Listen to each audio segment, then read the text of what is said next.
Hi friends, అసలు మీకు Telugu cinema ఇండస్ట్రీలో మీకు నచ్చిన హీరో ఎవరు? అండ్ అది కూడా యాక్టింగ్ పరంగా అసలు బెస్ట్ యాక్టర్ అంటే ఏంటి? అడ్డమైనటువంటి ఎక్స్ప్రెషన్స్ ఇవ్వడమా, ఆ సీన్కి అవసరం లేకపోయినా ఎక్స్ప్రెషన్స్ ఇవ్వడమా, లేకపోతే ఏం ఎక్స్ప్రెషన్ లేకుండా కామ్గా నుంచి డైలాగ్ చెప్పడమా, లేదా సమయానికి తగ్గట్టు, సీన్కి తగ్గట్టు, డైలాగ్లో ఉన్న పొటెన్షియల్కి తగ్గట్టు ఎక్స్ప్రెషన్స్ ఇవ్వడమా? సో మీరేమనుకుంటున్నారు?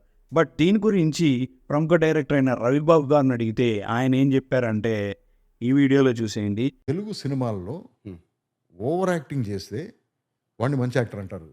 ఓకే. చిన్నదానికి కూడా పెద్ద ఎక్స్ప్రెషన్ ఇచ్చేసి, సంబంధం లేని ఎక్స్ప్రెషన్లు పెట్టేసి, అతిగా రియాక్ట్ అయిపోయి, లౌడ్‌గా యాక్ట్ చేస్తే వాడిని చాలా గొప్ప యాక్టర్ అంటున్నారు.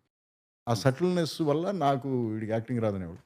సరే అని చెప్పి 'మురారి' వచ్చింది. దాంట్లో ఏం చేసామంటే ఐ వెంట్ ఆల్ అవుట్. ఇలాంటి పిచ్చి పిచ్చి ఎక్స్ప్రెషన్‌లో సంబంధం ఉన్నా లేకపోయినా నోరు, మొహం, ఫేసు అంత అబ్బా! ఏం చేశాడమ్మా తొక్కలేదు నేను చేసింది ఏమని నేను ప్రాపర్‌గా యాక్ట్ చేస్తేనేమో యాక్టింగ్ రాదన్నారు. ఏదో పిచ్చి పిచ్చిగా చేస్తే ఈడు సూపర్ యాక్టర్ అని సరే అని చెప్పేసి ఇక అప్పుడు అర్థమైందనమాట. సో ఆయన చెప్పిన దాని ప్రకారం తెలుగు సినిమా ఇండస్ట్రీలో అవసరం లేనటువంటి ఎక్స్ప్రెషన్స్ ఇస్తే దాన్ని యాక్టర్ అని ప్రజలు అనుకుంటారు.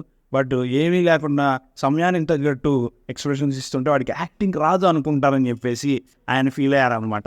అండ్ దాని గురించి ఆయన ఎక్స్ప్లెనేషన్ ఇచ్చారనమాట. సో మీ దృష్టిలో అసలు బెస్ట్ యాక్టర్ అంటే ఎవరు తెలుగు సినిమా ఇండస్ట్రీలో? యాక్టింగ్ స్కిల్ పరంగా, అది కూడా సీన్కి తగ్గట్టు యాక్ట్ చేసే యాక్టర్ ఎవరు? అది హీరో కావచ్చు, కమెడియన్ కావచ్చు, లేదా సైడ్ యాక్టర్ ఎవరైనా కావచ్చు.